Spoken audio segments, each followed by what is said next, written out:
सर्वांना नमस्कार. मिलन अभी आधा अधूरा आहे या स्टोरीचे 51 एपिसोड यापूर्वीच अपलोड केलेले आहेत. कृपया ते सगळे एपिसोड ऐकण्यासाठी आपल्या चॅनलला भेट द्या. राणीकडून चुकून रोहितला व्हिडिओ कॉल लागला आणि रोहितने त्या व्हिडिओमध्ये बघितलं की राणी कपडे काढत आहे आणि बाथरूममध्ये थोडंसं शॉर्ट सर्किट होत आहे. राणी आंघोळ करत आहे आणि जर पाणी त्या वायरवर गेलं तर राणीला करंट लागेल म्हणून रोहित टेरेसवरून खूप जोरात पळतच खाली आला. त्यानं बाथरूमचा दरवाजा तोडून राणीला बाहेर ओढून मिठीत घेतली.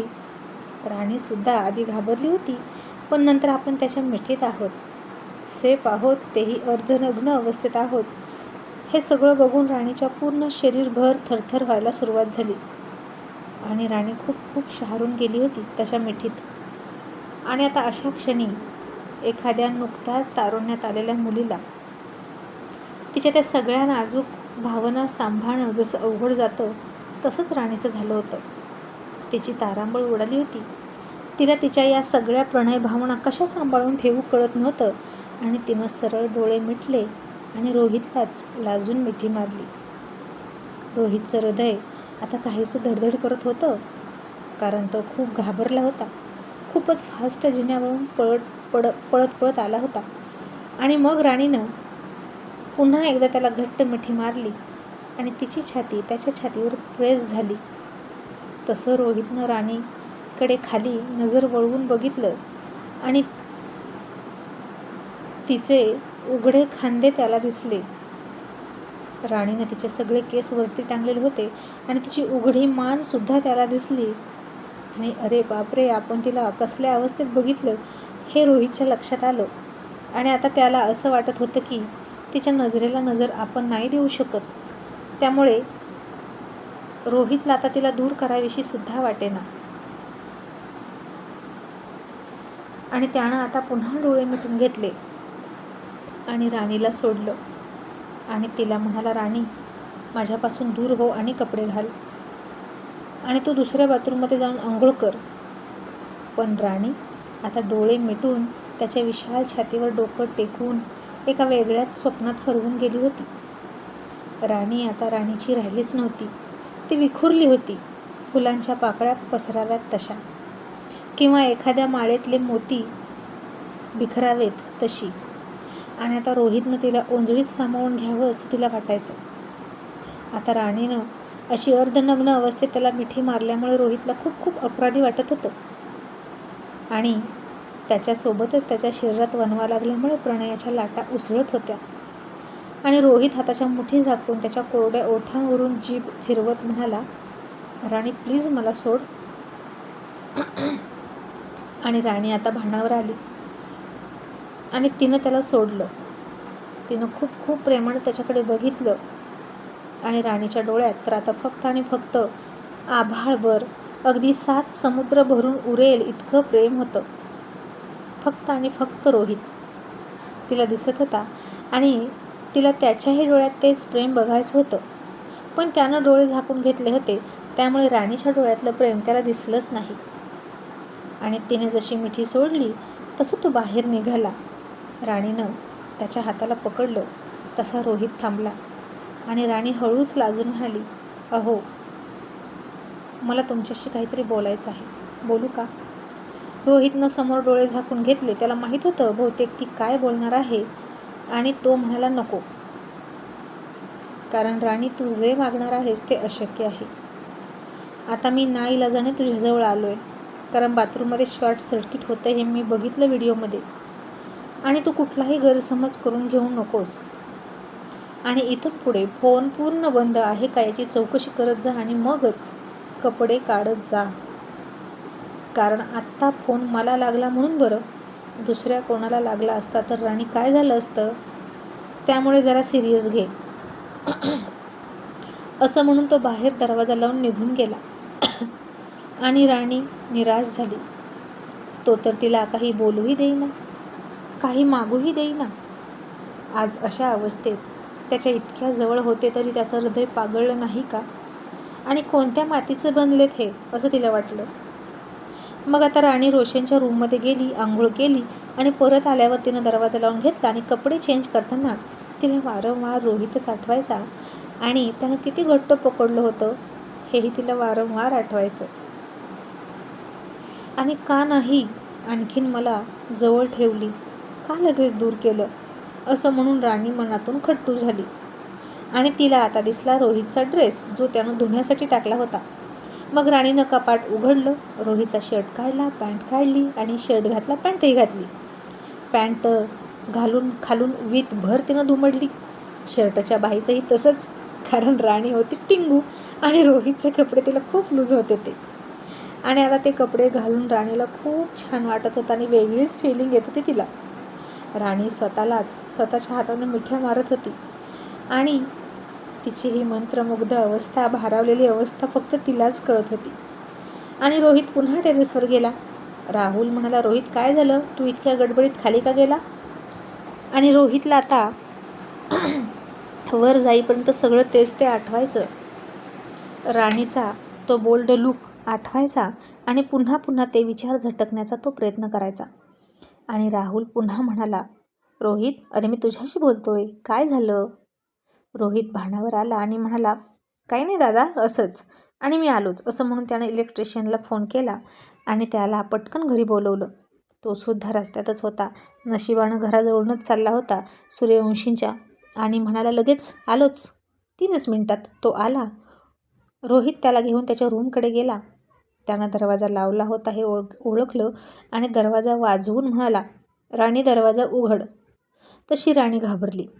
तिने तर आता रोहितचे कपडे घातले होते आणि तिला काय करावं ते कळेना. रोहित पुन्हा ओरडून म्हणाला, राणी, दरवाजा उघड. राणी, तू ठीक आहेस ना? राणी घाबरून म्हणाली, हो सर, मी ठीक आहे. रोहित म्हणाला, मग दरवाजा का नाही उघडत? हे बघ, पटकन दरवाजा उघड, इलेक्ट्रिशियन आलाय, नाहीतर मला तोडावं लागेल. राणीनं आता घाबरत घाबरत दरवाजा उघडला आणि तशीच दरवाजाच्या पाठीमागे जाऊन उभा राहिली.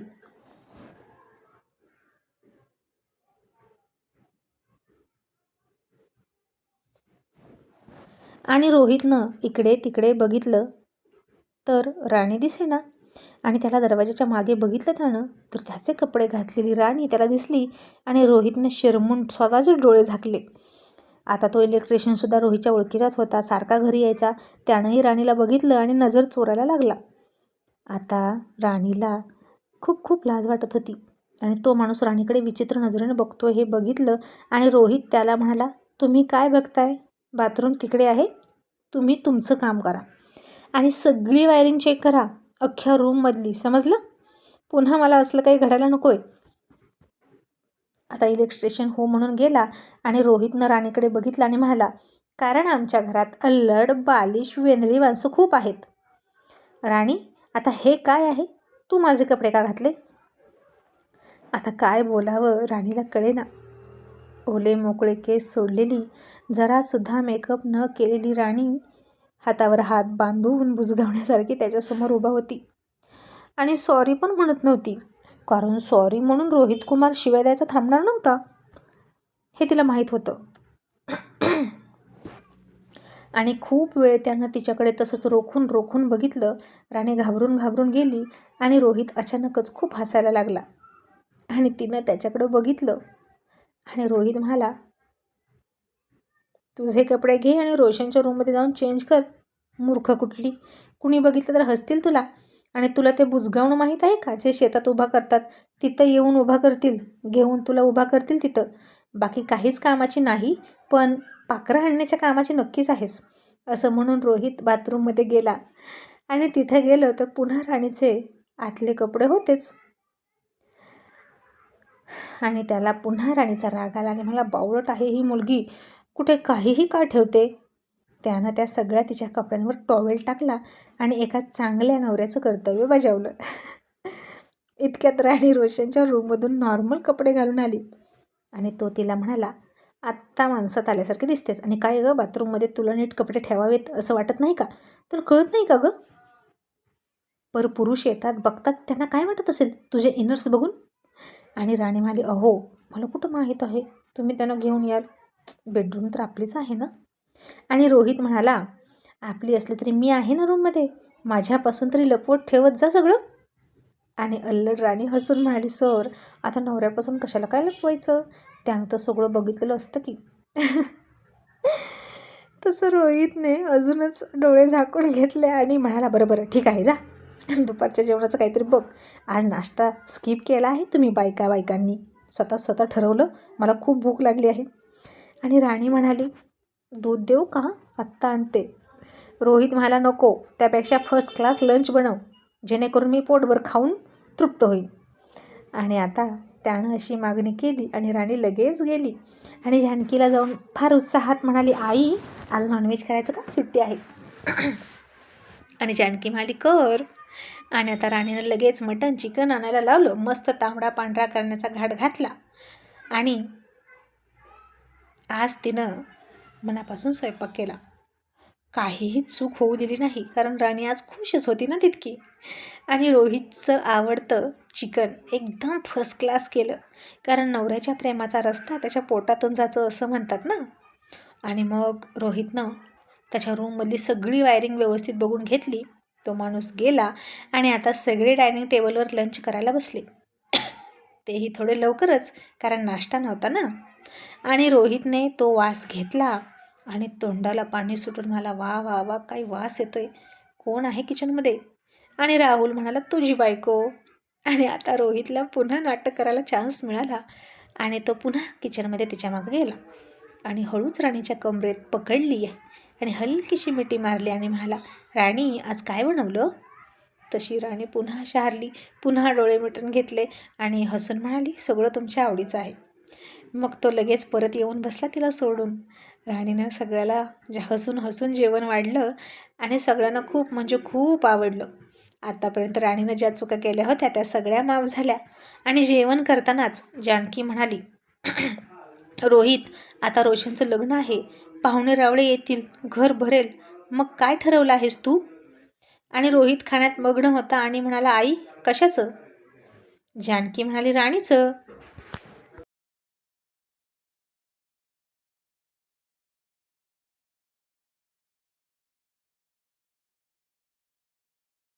आणि रोहित म्हणाला, आता त्यात काय ठरवायचं, ती आहे की इथेच, खाते पिते राहते, आणखीन काय? जानकी म्हणाली, तसं नाही रोहित, तू गुपचूप लग्न केलं, कुणालाही कळू नये असं तुला वाटत होतं, तुझ्या मित्रांनाही अजून माहीत नाही, पण आता पाहुणे रावळे येतील आणि राणीला बघून विचारतील की ही इथे कशी आणि कोण आहे, मग काय सांगायचं? तसा रोहित गप्प बसला. राणीला सुद्धा विचार पडला की सर काय करतील, लग्न होईपर्यंत मला माहेरी पाठवतील की काय? बरोबर आहे, असंच करतील रोहित कुमार, म्हणजे काही झंझटच नको, लपवालपवी करायला नको असं म्हणतील. पण आता रोहितच म्हणाला, आई कळू दे, कळलं तर सगळ्याला. सगळे शॉक होणारच आहेत. तर त्यांना सांग, आमचं लव्ह मॅरेज आहे आणि आम्ही पळून जाऊन लग्न केलं, म्हणजे काय होईल? पुण्याची मावशी, जळगावची आत्या मला स्थळ तरी घेऊन येणार नाही आणि मी सुटेन एकदाचा. तसे सगळे हसले.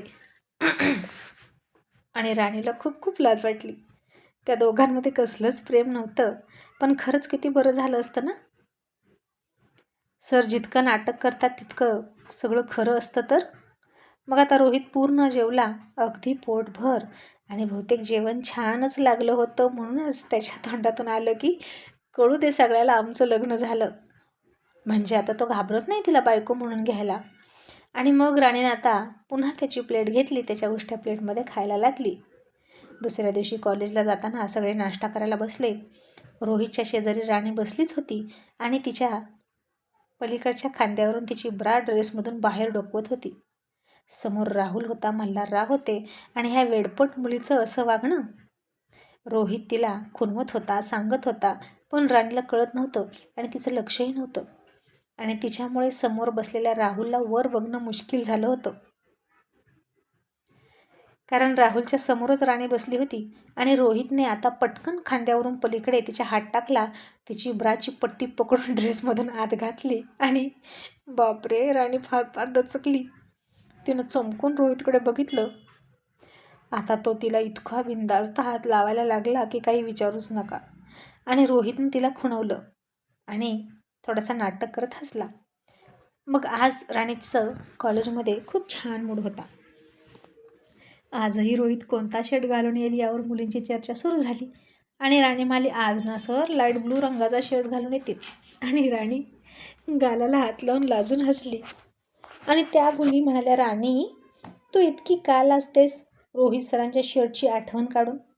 आज हल्ली तू पण इंटरेस्ट घ्यायला लागलीस की त्यांच्याविषयीच्या गोष्टींमध्ये? तू जेव्हा बॅचलर होतीस तेव्हा हे सगळं तू करत नव्हतीस, तुला आवडत नव्हतं, आणि लग्न झाल्यावर कशाला तिकडे लक्ष देतेस? आणि एक मुलगी जी रोहितवर जास्त मरायची ती म्हणाली, राणी तू ना तुझ्या नवऱ्यावर लक्ष दे, रोहित सरांना आमच्यावर सोड. राणी आता गप्पच बसली. मी जरा जास्तच करते की काय असं तिला वाटलं. मग रोहित आला. राणीचं खरंच निघालं आजही. त्यानं तोच लाईट ब्लू रंगाचा शर्ट घातला होता आणि तोच शर्ट राणीनं काल घातला होता, म्हणून राणी जास्तच लाजायची. नेहमीप्रमाणे त्यानं लेक्चर घेतलं आणि आज राणीनं सुद्धा त्याच्याकडे बघून लाजत हसत लेक्चर पूर्ण केलं. आणि आज मात्र रोहितनं तिच्याकडे बघितलंच नाही. मग ती बघते की नाही बघत हेही बघितलं नाही. आणि मग मेघना मॅडम आल्याच. आज त्यांनी साडी घातली होती आणि काय फिगर होती त्यांची, साडीमध्ये एकदम मस्त दिसत होती. मुलं त्यांच्याकडे बघतच राहिली आणि इतक्यात पाठीमागून नोटीस आली, कॉलेजची ट्रिप जाणार आहे, त्यानंतर स्पोर्ट आहेत आणि मग त्यानंतर गॅदरिंग, ट्रॅडिशनल डे, एकत्रच. सगळ्या मुलांच्या जिव्हाळ्याचा हा प्रश्न असतो आणि सगळ्यांना फार आनंद झाला. आता सगळीच मुलं हसली, टाळ्या वाजवायला लागली. त्यात एका वात्रट मुलानं शिट्टीसुद्धा वाजवली आणि मॅडमला आला राग आणि त्यांना वाटलं मनोजने शिट्टी मारली आणि त्यांनी मनोजला उभा केला आणि खूप बोलायला लागल्या. तुला लाज वाटते का? तू असा आहेस का? तुझे आईबाप कसे आहेत? वगैरे वगैरे वगैरे. आणि आता तुला शिक्षा मिळणार म्हणजे मिळणार असं त्या म्हणाल्या. आणि मनोज म्हणत होता, नाही मॅडम मी नाही शिट्टी मारली. पण त्या त्याचं ऐकत नव्हत्या. आणि राणी उठली आणि म्हणाली, मॅडम तो म्हणतोय ना नाही त्याने शिट्टी मारली, तर नाही मारली, तो खूप चांगला मुलगा आहे. आता मॅडम चिडल्या.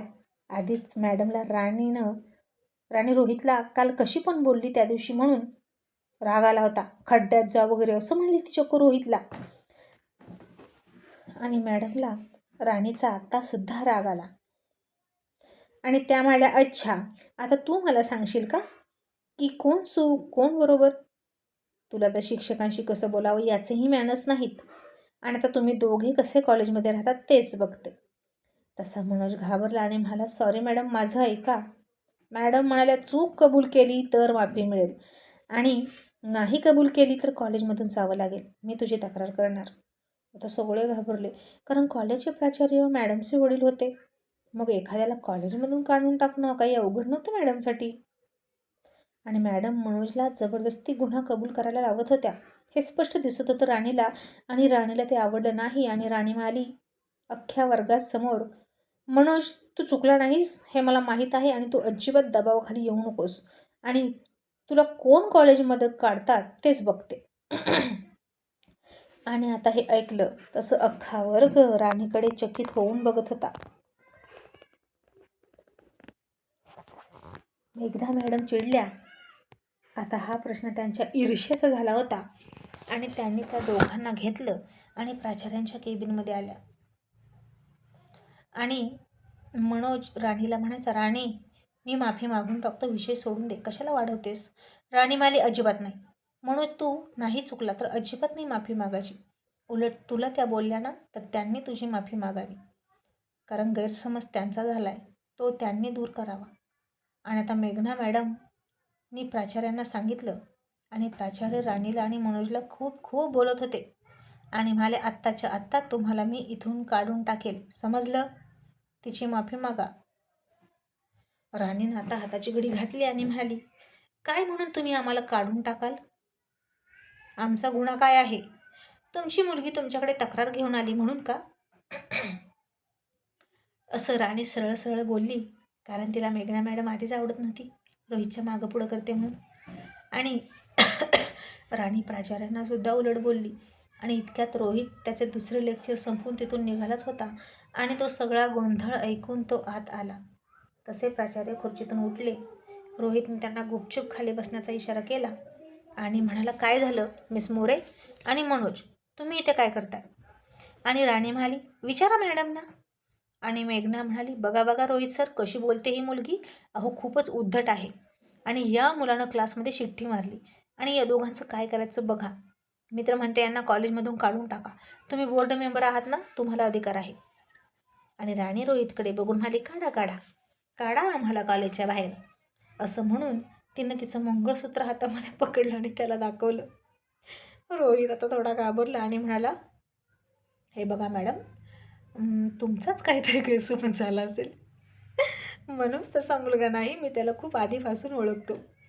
आणि मेघना म्हणाली, पण रोहित सर, या मुलीचं काय?